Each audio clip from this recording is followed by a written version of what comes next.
So if you're gonna work with people, be in a relationship with anybody, long term, you have to learn about their weaknesses. It's more important to know a person's weakness than their strength. And this is why.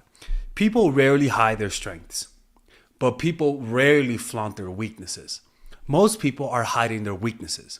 And because they're hiding it, there are some telltale signs that you could observe that indirectly tells you that somebody's hiding their weaknesses. Just like you could tell if somebody's hiding underwater, you don't have to look at their body. You could just look for the air bubbles that are popping up. Hiding weaknesses always has sign. If somebody's hiding behind a tree, you may not see them visually, but if you could sense their smell, or you could look at ultraviolet rays, or you could look at the way that the tree looks, and through that, maybe you could sense that there's somebody behind that, right? So even though people hide things, everything leaves marks. Everything leaves a mark and leaves clues. And so we're gonna discover what that is, because a lot of the times what we consider our strengths are really just weaknesses in disguise. Almost all the time, a lot of the times, right? So let's talk about that. Now, remember, this is much easier. Reading people and learning their weaknesses is much easier when you know them in a social circle. Meaning, when you know them in isolation through their friend, through like online dating, or maybe somebody recommended you somebody to hire, for example, you don't have that context, that social context. But when you know them through the friends and family, by you just knowing who their friends are, how their family members are, you have context that can be used to understand them in a holistic way. By the way, check out my new channel, Professor Alex. It's a channel that I created where I talk about spirituality, self-help, and topics like the ones you see here. It's completely different from the men's channel. So click on that right now, and there you'll be able to get 3 or 4 videos per week that you will never find on this channel. Okay, subscribe right now, or else I'm closing it. But when you know them from Bumblefuck and you have no network with them, you don't have that type of like feeling, touching grass type of connection with them. So it's almost like studying a tree without studying what other trees are around it, and without knowing what country is in and the type of climate. You need that context. So remember, it's much easier to start with the social circle. And the way to get information out of them is to always start by seeming interested in them. It always starts that way. The appearance of a sympathetic ear will spur anyone to talk.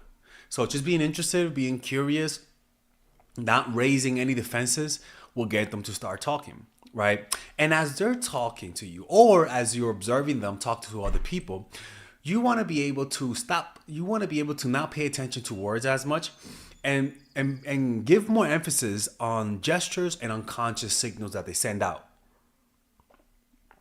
Because these gestures and unconscious signals are things that they're doing unconsciously. Words are conscious. The paralanguage and your gestures are not conscious.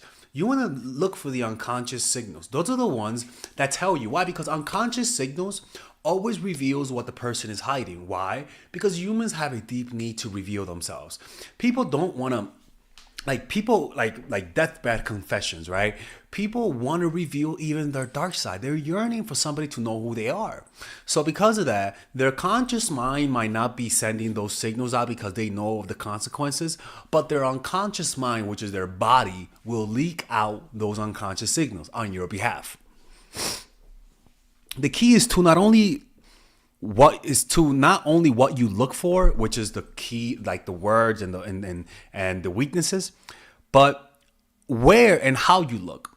So you gotta look not at their words, but nonverbal cues, and not just look at them and listen to what they're saying so that you can respond. You have to listen with an open and a level, calm mind. If your mind is distracted, if you're thinking about what to say next, if you're thinking about yourself, you're not going to pay attention to their nonverbal cues. Like, nonverbal cues say so much about people, say so much that we tend to ignore it because we just don't know how to read those signals. So body language facial expressions, and other nonverbal cues can tell you a lot about what makes a person uncomfortable or defensive. For instance, sudden changes in postures or avoidance of eye contact or fidgeting can indicate discomfort or potentially areas of sensitivity. For example, if I asked you, tell me about your ex, and the whole time you were animated, but then when I asked you about your ex, all of a sudden your voice, you start touching your face more, you start blinking more, you start looking around more, or maybe you just talk about it with less enthusiasm, and maybe you just change the topic.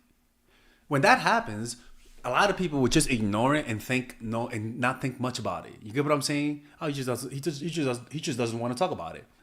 But if you're actually paying attention, you'll notice that they were talking about it. They looked around. They were like, "Nice, he's a nice guy." The smile was fake. There was a lot of fidgety in the voice, and they changed the topic. But now, in your mind, you say that their ex is a sensitive subject, right? Or maybe when they talk about a war, like the Israeli and Palestinian stuff like that, they get very emotional, and now you know they have an emotional attachment to this. Something you could use to understand them a little bit better or to influence them one way or another. But what happens is that we just don't really pay much attention to that. Or maybe we see it and we just assume it has nothing to do with who they are. That's the problem. We gather evidence and we just throw it away. And we rather pay attention to the words that they give us.